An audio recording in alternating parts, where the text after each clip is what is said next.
కాకినాడ జిల్లా తునిలో గత 3 రోజులుగా ఎడతెరిపి లేకుండా కురుస్తున్న వర్షాలకు లోతట్టు ప్రాంతాలన్నీ కూడా జలమయమయ్యాయి. తుని నియోజకవర్గానికి సంబంధించి ఇటు తాండవ, అటు అన్నవరం, పంపా రిజర్వాయర్ గరిష్ట స్థాయి నీటి మట్టానికి చేరుకున్నాయి. దీంతో ఒకసారిగా గేట్లు వదిలి నీటిని కిందికి విడుదల చేయడంతో కాలువలు, వాగులు పొంగి పొర్లుతున్నాయి.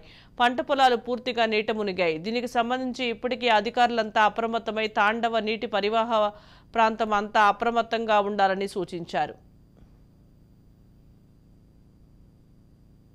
వర్గంలో అతి ముఖ్యంగా మన తాండవ నది క్యాచ్మెంట్ ఏరియాలో కురుస్తున్న అతి భారీ వర్షాల కారణంగా తాండవ నదికి చాలా భారీ ఎత్తున వరద నీరు చేరింది. ఈ చేరిక సందర్భంగా వాటర్ లెవెల్ కూడా అధికంగా పెరిగింది. దాన్ని పరిశీలించడానికి వచ్చాం ఇక్కడికి. అదేవిధంగా దీనికి అనుసంధానంగా మన తుని పట్టణానికి నీటి సరఫరా చేస్తున్న హెడ్ వాటర్ వర్క్స్ కూడా పరిశీలించాం. ప్రస్తుతానికి ఎటువంటి డేంజర్ లేదు.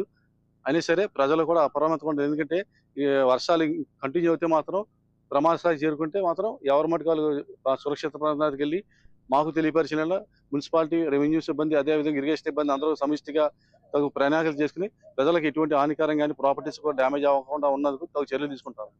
మన తుని నియోజక